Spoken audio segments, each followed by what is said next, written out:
নমস্কার বন্ধুরা, আজকের এপিসোডে আপনাকে স্বাগত জানাচ্ছি। আজকে পশ্চিমবঙ্গ সরকার সুপ্রিম কোর্টের রায়ে 25% ডিএ দিতে তৎপর।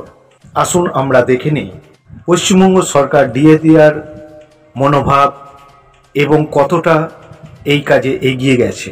রাজ্য সরকারি কর্মচারীদের মহার্ঘ ভাতা নিয়ে প্রতীক্ষার অবসান ঘটতে চলেছে নবান্নের তৎপরতা।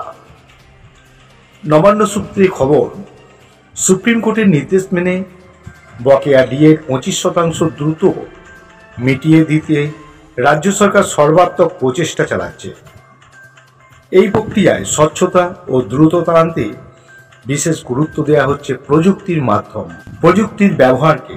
সবচেয়ে উল্লেখযোগ্য বিষয় হল কর্মচারীরা একটি নতুন প্রযুক্তি ব্যবস্থার মাধ্যমে তাদের প্রাপ্য সম্পর্কে সরাসরি অবগত হতে পারবেন। আসুন আমরা বিস্তারিত এই সম্পর্কে কিছু দেখে নিই। নতুন প্রযুক্তি ও নবান্নের পদক্ষেপ আদৌ কি, তারা কতটা কার্যকারী ভূমিকা পালন করছে দেখি এখন। সুপ্রিম কোর্টের নির্দেশ অনুসারে রাজ্য সরকারি কর্মচারীদের বকেয়া মহার্ঘ ভাতার প্রথম কিস্তির 25% দ্রুততার সঙ্গে মিটিয়ে দেওয়ার জন্য নবান্ন প্রস্তুতি নিচ্ছে। এই বিপুল সংখ্যক কর্মচারীর নির্ভুল হিসাব ও দ্রুত অর্থ প্রদানের বিষয়টি নিশ্চিত করতে প্রযুক্তি ব্যবহারের সিদ্ধান্ত নেওয়া হয়েছে। জানা গিয়েছে এই বিশেষ প্রযুক্তি ব্যবস্থাটি তৈরি করার দায়িত্ব একটি বেসরকারি সংস্থাকে দেওয়া হয়েছে। এই প্রযুক্তির মূল উদ্দেশ্য হল প্রতিটি কর্মচারী অর্থাৎ চলতি ও অবসরপ্রাপ্ত চাকরির সময়কাল ও অন্যান্য প্রাসঙ্গিক তথ্যের ভিত্তিতে তাদের সঠিক বকেয়া ডিএর পরিমাণ নির্ভুলভাবে নির্ধারণ করা। এই প্রক্রিয়ায় West Bengal integration financial management system পোর্টালের তথ্য ভাণ্ডারকেও কাজে লাগানো হবে বলে মনে করা হচ্ছে। সবচেয়ে গুরুত্বপূর্ণ বিষয় হল এই নতুন প্রযুক্তি ব্যবস্থার মাধ্যমে কর্মচারীরা নিজেরাই তাদের বকেয়া ডিএ কবে থেকে এবং কিভাবে বা কী পরিমাণে পেতে চলেছে সেই সম্পর্কিত তথ্য সরাসরি জানতে পারবে। এটি নিঃসন্দেহে একটি যুগান্তকারী পদক্ষেপ, যা পুরো প্রক্রিয়ার স্বচ্ছতা আনবে বলে এবং কর্মীদের দুশ্চিন্তা কমবে বলে মনে করা হচ্ছে। সূত্রের খবর, ইতিমধ্যেই নবান্ন থেকে অর্থ দপ্তর কোনো দপ্তরে কত সংখ্যক কর্মী ডিএ বা মহার্ঘ ভাতা পাবে তা জানতে চেয়েছে। সমস্ত দপ্তরে এই মর্মে পৌঁছে গেছে একটা নির্দেশ। কলকাতা হাইকোর্টে নির্দেশের পর সুপ্রিম কোর্টও রাজ্য সরকারি কর্মীদের ডিএ দিতে নির্দেশ দিয়েছেন, কিন্তু রাজ্য সরকার বলেছিল সব টাকা একসঙ্গে মিটিয়ে দিতে পারবে না। তাই সুপ্রিম কোর্ট বকেয়া 25% ডিএ দিতে নির্দেশ দিয়েছিল। সুপ্রিম কোর্টের নির্দেশ কার্যকর করতে রাজ্য সরকার রাজ্যের সরকারি কর্মীদের ডিএ দিতে এবার রীতিমতো তৎপর। নিয়েছে একাধিক ব্যবস্থা।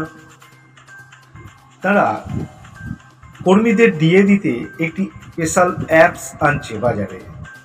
এই অ্যাপসের মাধ্যমে রাজ্য সরকারি কর্মীদের ডিএর পরিমাণ ধার্য করবে। নবান্ন সূত্রে খবর, প্রতিটি কর্মচারীর সরকারি সময়কাল, পদ এবং বেতন কাঠামো অনুযায়ী তাদের মোট বকেয়া ডিএর পরিমাণ নিখুঁতভাবে গণনা করা হবে। অ্যাপস এর মাধ্যম হিসাবে হওয়া পুরো প্রক্রিয়াটাই স্বচ্ছ থাকবে।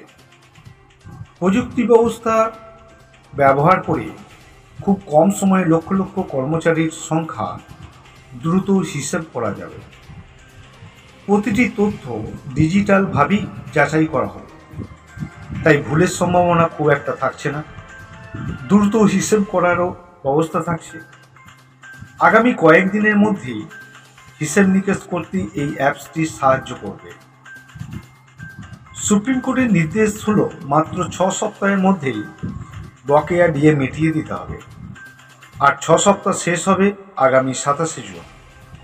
তাই রাজ্য সরকারি কর্মীদের একাংশের আশা 27শে জুনের মধ্যেই ডিএ হাতে পাবে। রাজ্য সরকারি কর্মীদের হিসেব অনুযায়ী বকেয়া 25% করে যদি ডিএ সরকার দেয়, তাহলে এক একজন সরকারি কর্মী কমপক্ষে 50,000 টাকার বেশি ডিএ পাবেন। সরকারি আধিকারিকদের টাকা 1 লক্ষ টাকার থেকে বেশি হতে পারে। এই ছিল আজকের প্রতিবেদন।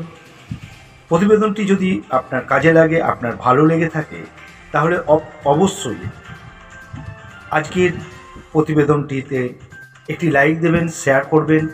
সর্বোপরি আমাদের চ্যানেল আইকনিক বাংলাকে সাবস্ক্রাইব করে রাখার অনুরোধ করছি। আপনার একটি মূল্যবান কমেন্ট আমাদের পরবর্তী ভিডিও বানাতে অনেকটা সাহায্য করবে। আমরা নতুন নতুন ভিডিও আপনার সামনে উপস্থাপন করতে পারবো। আমাদের সঙ্গে থাকুন। ধন্যবাদ।